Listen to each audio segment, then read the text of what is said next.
Salut! Aujourd'hui, c'est vrai que c'est pas facile à faire son potager, réaliser des plantations à l'extérieur. Alors, normalement, on devait planter à l'extérieur les courgettes et tout ce qui était les petits marrons, les petits ronds, tout ça, mais on va reporter ça un peu plus tard. Avant, on va faire le tour de tout ce qu'on a planté, semé dans le jardin.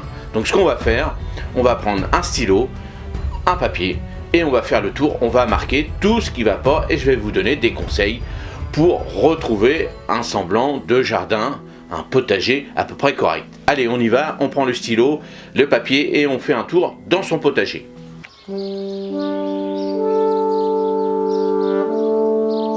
Alors, rappelez-vous, on avait fait des semis de carottes. Donc on s'aperçoit que plutôt la semis n'a pas réussi. Donc ce qu'on va faire, on va ressemer un peu plus tard, on va attendre que la terre se réchauffe.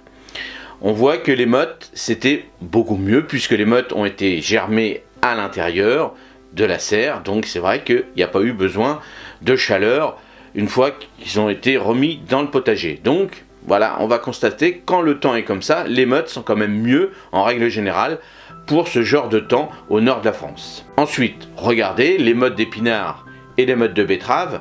Le seul problème que j'ai, c'est que les oiseaux viennent gratouiller tout autour, mais sinon ça va à peu près correct. Il y en a une ou deux qui ont été disparues, mangées par les oiseaux, mais bon, les mottes ont tenu quand même par rapport à ce temps. Ensuite, les salades, alors ça végète, mais ça va encore. Il y en a quelques-unes qui ont disparu, mais les limaces ne sont pas trop venues me les manger. Donc là, ça va encore à peu près. L'ail, bon, comme je vous avais dit, l'ail, c'est la catastrophe, comme d'habitude. Donc c'est la dernière année que j'en fais. Voilà, oui, l'image parle d'elle-même. Dans mon terrain, l'ail, c'est pas terrible. Hein. Ensuite, tout ce qui va être les semis. Regardez, on avait fait les semis d'oignons. Les semis d'oignons jaunes, les semis d'oignons blancs, c'est la galère. Hein. Les oiseaux sont venus dedans, les mauvaises herbes sont arrivées aussi, puisque j'ai pas trop mis de paillage parce que je voulais que ça se réchauffe quand même un petit peu. Donc ce qu'on va faire, j'ai encore de la micromotte en oignons blancs et jaunes, donc je vais en remettre. Si vous avez pas ça, vous pouvez en ressemer. Attendez un petit peu, fin de semaine, normalement ça devrait aller. Normalement, ça devrait aller. Donc, renettoyez tout et refaites une petite semis entre celles qui ont germé. Donc, vous les laissez. Et sinon, dans les autres, vous refaites une semis si vous avez encore des graines. Ensuite, alors, là, je vous montre les pommes de terre. Alors, c'est vrai que les pommes de terre, rappelez-vous, sur l'ensemble du potager, j'avais couvert avec du voile d'hivernage. Et heureusement, parce que ça a quand même permis de garder un peu de chaleur en dessous. Donc, j'avais laissé sur la parcelle des semis d'oignons qui n'ont rien donné.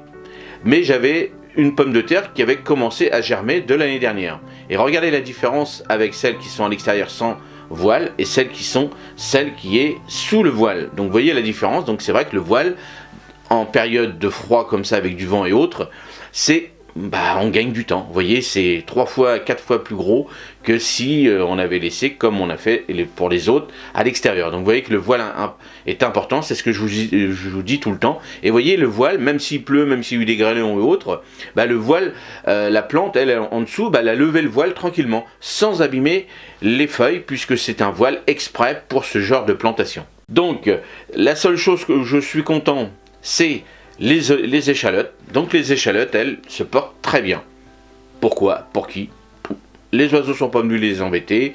Donc ça se passe très très bien. Je pense que je vais avoir une bonne récolte d'échalotes que j'ai mis bien sûr en bulbe. Alors après, on va aller faire un petit tour sous le tunnel. Donc sous le tunnel, c'est vrai que là, comme on a quand même cassé ce mauvais temps, tout ce que je vous ai montré sous le tunnel, tous les petits tests que j'ai réalisés sous le tunnel, comme par exemple les pommes de terre, ça se porte très bien, ils commencent à être en fleurs. Donc ils ont eu du mal un petit peu.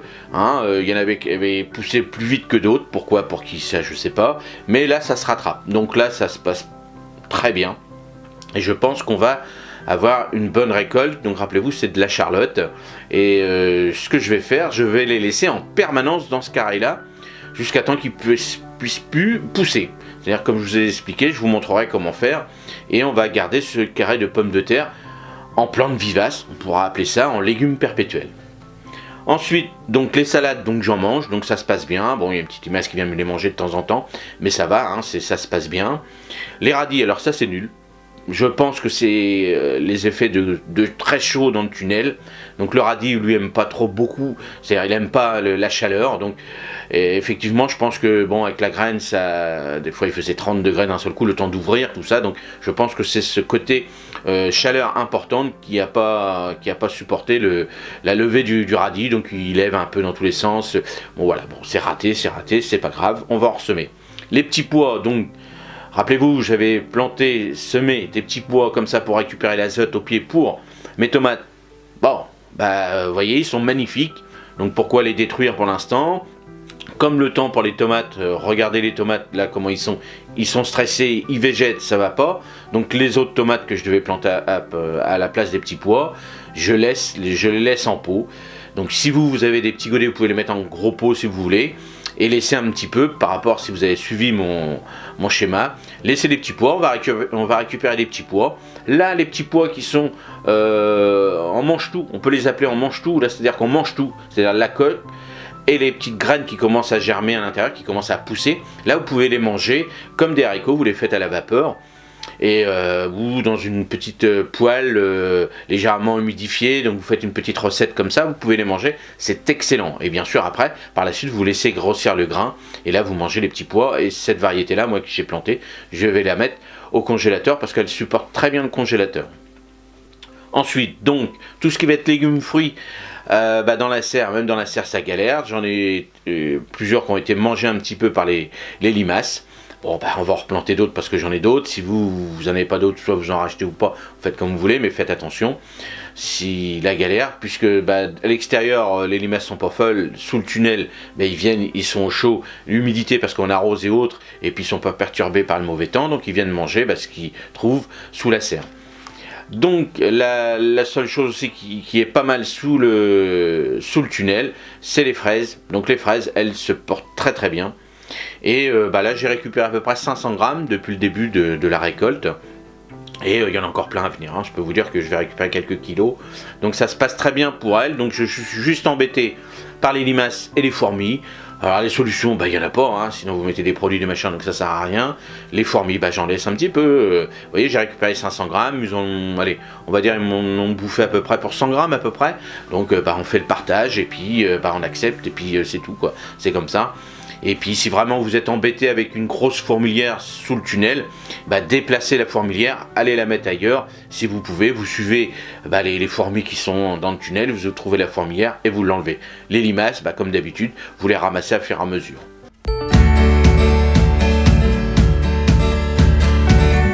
Donc voilà une petite vidéo rapide pour vous montrer un petit peu les galères qu'on a en ce moment sous le tunnel. Donc vous voyez, à l'extérieur, on va laisser faire les choses. Si vous avez des semis qui ont raté, attendez fin de semaine, il va faire un peu plus chaud normalement dans le nord. Donc refaites des petites semis si vous pouvez. Et on va laisser faire la nature. Alors évitez tout ce qui est légumes, fruits pour l'instant encore un petit peu. On va attendre que ça se réchauffe. Tant pis, ça sera décalé de 15 jours, 3 semaines pour les récoltes. Mais autant avoir une récolte que de rien avoir du tout. Donc là, soyez patients, profitez. Puisque le potager, on laisse faire les choses comme ça. Allez en terrasse, boire un petit coup, entre amis. Et puis allez vous balader dans les magasins, c'est tout ce qu'il y a à faire. Comme ça, si c'est dans les magasins, allez au cinéma, allez au théâtre et autres. Vous serez à l'abri des intempéries et vous passerez un bon moment. Et puis le potager, on verra ça par la suite. Voilà, ça nous laissera sortir un petit peu parce que c'est vrai que ça nous frustre un petit peu de voir que ça végète, voilà. Donc on va changer d'air. Et puis on va y arriver, il n'y a pas de souci. Le mois de juin, pour l'instant, les températures vont augmenter. Donc généralement, les températures, quand ils disent ça, ils ne se trompent pas. Donc normalement, si les températures remontent, s'il y a encore du vent, s'il y a encore un peu de pluie, des choses comme ça, le voile d'hivernage, vous voyez, je vous ai montré comment c'est. Et là, comme ça, vous pourrez préserver vos cultures. Allez, j'espère que cette petite vidéo vous a plu. Et puis, allez boire un petit coup en terrasse, entre amis. Et c'est ça la meilleure chose. L'amitié, il n'y a rien de meilleur. Salut et bonne semaine et à mardi prochain.